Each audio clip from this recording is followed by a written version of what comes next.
Welcome to this Brickskrieg battle report of Bridge Too Far, and this is based on Operation Market Garden at Arnhem, but the place names and the battle details have been changed. During this battle we use a number of special rules covering, for instance, destruction of buildings and limited ammunition available to the paratroopers. The limited ammunition available in particular had quite a big impact on the game, as commanders had to ration shooting and hold fire until it would be most effective. Rather than go through the special rules in detail here, they are listed at the end of the report. Looking at the ground, it is winter and the low-lying ground is saturated, which means movement off-road is impossible for armoured vehicles. A road leads northwards across the marshes, over the bridges at Endhaven and Newmidgen, and onto the major river crossing at Fireholme. Looking at the scenario, the British are advancing and decide to attempt a daring airborne landing to seize the bridge deep in enemy territory at Fireholme. Meanwhile, an armoured force will rapidly advance, seizing the two bridges at Endhaven and Newmidgen to link up with the paratroopers. It is believed that all three bridges are only lightly guarded. It's assessed that only a platoon holds the bridge in Fireholme. However, the British are about to learn their mistake. Concealed beneath camouflage nets on the north bank at Fireholme are elements of a German armoured division. The battle is fought in two parts: the airborne landing at Fireholme and the attack across the roads for the armoured follow-up. Forces involved are, in Fireholme itself, the British have a north bank with 2 platoons of infantry and some Piat, and on the south bank the paratroopers with 3 platoons of infantry and 2 sections of Piat. The Germans have a platoon of infantry with command 4 squads and a machine gun, and held back from a bridge there's a mechanised platoon and 2 troops of panzers. The deployment there is a platoon of German infantry deployed dug in defending the bridge, and the mechanised infantry tanks are held back under cover. The second troop of tanks will arrive on turn 7. British forces will land just outside the town by parachute, and off-board German artillery support is available to them from turn 6. The armoured advance, the British have 2 troops of Churchill tanks and a mechanised platoon of infantry and a section of mortars. Germans have a platoon of infantry and 2 platoons of infantry and 2 88mm guns, and the deployment is 1 German platoon and 1 88mm gun dug in on each of the bridges at Endhaven and Newmidgen. British force may deploy anywhere on the British side of a bridge at Endhaven more than 12 inches from a bridge. The British mechanised platoon receives reinforcements back to full strength after capturing the bridge at Endhaven. To win the battle, the British win if they have linked up the 2 forces by the end of turn 12. The Germans will win if all of the British paratroopers are destroyed before linking up, or the British have not linked up with the paratroopers before they run out of ammunition and are forced to surrender. Turn 1. At Fireholme, the paratroopers landing on the north side of the river have a nasty surprise, as panzers and mechanised infantry attack them before they can organise a defence. The paratroopers are wiped out over 3 turns. On the south bank, the paratroopers land successfully unopposed landings and advance towards the bridge at Fireholme. The advance towards Endhaven commences. Because of the need to stay on the road in single file, only the lead tank can fire, and this fails to wound any of the dug-in infantry. The 88mm, however, forces one of the Churchill crews to bail out. Turn 2. On the south bank, the 3 platoons of British infantry advance into Fireholme, but are not close enough to assault the bridge. Shooting against the dug-in defenders is ineffective, but the Germans shooting at 3 British platoon in the centre kills 3 squads. However, the Paras' higher morale means they do not need to take a bravery test. Bridge at Endhaven, bailed out tank crew remounts. The troops move closer to bridge and bunch up to allow the mechanised platoon to move forwards in its carriers. With only limited shooting arcs, British shooting is effective, but so is the German responsive fire.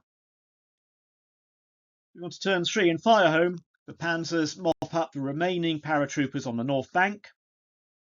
On the south bank, 1 and 2 platoons move forward and shoot, hitting 4 times, but all the German infantry are saved. Both platoons then assault. Both lose a squad to defensive fire, but destroy the German squads guarding that end of the bridge and secure their objective. The defenders on the other side of the bridge target 1 and 2 platoons while they are caught in the open, and their successful assault. Both platoons lose a squad. At Arnhem, the leading Churchill finally manages to kill a squad with machine gun fire, and the mechanised platoon dismounts its carriers and assaults the enemy dug in at the southern end of the bridge. It loses a squad to defensive fire but pushes on into the attack and destroys the enemy. To turn 4, the paratroopers on the south bank are unaware that the northern assault has failed. Believing they will soon see paratroopers arriving at the northern end of the bridge, they move into the shelter of houses around the bridge, ready to give fire support to them. Shooting at the dug-in defenders proves ineffective. The German defenders, however, destroy another squad from 1 platoon. Having destroyed the parachute landing on the north bank, German and mechanised elements start moving towards the bridge. At Arnhem, the mechanised platoon crosses the bridge, ready to assault the German positions on the north bank. Not surprisingly, in their rush across the bridge, they fail to draw accurate lines of sight on the dug-in defenders, and no casualties are caused from shooting. The assault goes in, 2 squads are killed by defensive fire. Despite this, the assault is pressed home, but with disastrous consequences, as only 1 German squad is killed. Defenders pass their bravery test and fight back, killing 2 squads and forcing the remnants of a platoon to take a bravery test, which is fortunately passed, but they are then both killed subsequently by German defenders.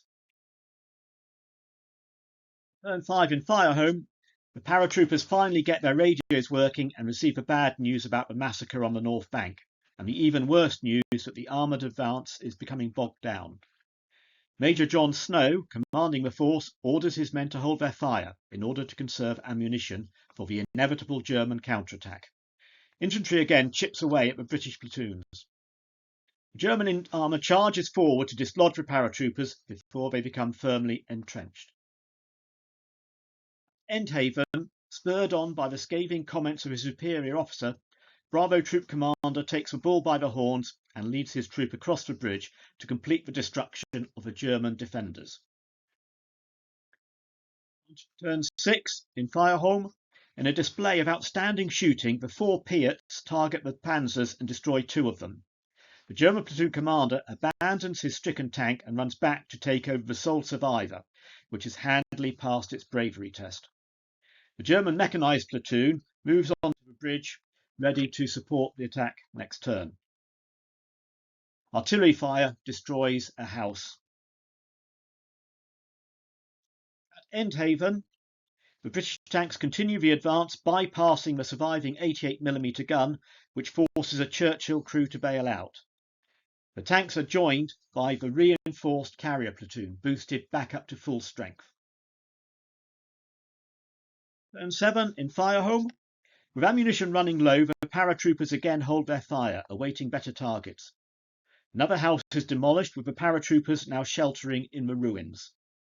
The surviving panzer leads the mechanised platoon across the bridge. Arnhem, the bailed out crew reboard their tank and the advance continues. The following up tanks from Alpha Troop destroy the bypassed 80mm gun as they pass.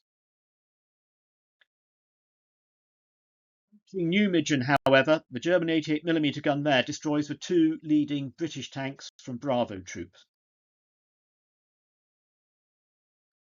Turn 8 in Fireholm. With Piat ammunition running low, every round has to count. 2 Piats fire at the leading panzer and 2 fire at the following half-tracks. The panzer is knocked out, but the half-tracks have a charmed life and all survive. Another house is destroyed by German artillery, and the paratroopers are rapidly losing bodies. The German mechanised platoon advances and assaults one of the occupied houses, losing a squad in the attack to defensive fire. At Newmidgen, the new carrier platoon advances to the bridge, where the platoon disembarks and assaults. The 88mm gun destroys one of the carriers.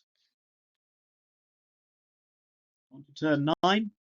The Piets again miss the half tracks, but a German squad is killed by rifle fire. German troops move to assault the next building. 2 squads die from defensive fire, but the building is taken. At Newmidgen, the infantry cross the bridge and destroy the enemy platoon on that side of the bridge in an assault. However, the 88mm gun destroys the 2 remaining carriers, and though the road to Firehome is now open, there is a major traffic jam on the road. 10. In a desperate race to get to Firehome, the destroyed carriers are pushed off the road to make way for tanks. The infantry assault and destroy the 88mm gun. In Firehome, no Piet rounds remain. All remaining British rifle fire is directed at the German platoon, which loses 2 squads and fails its bravery test before running away. However, every German in range shoots into remaining houses, showing resistance. Bullets, artillery and tank shells combine to destroy the remnants of the paratroopers. With all paratroopers destroyed, the German defenders take the battle and reform to face the armoured advance. It's a bitter blow for the British forces to come so close to success but fail at the last hurdle, and they are left to rue their intelligence failings and the delay to the start of their armoured advance. In hindsight, they might have gone a bridge too far.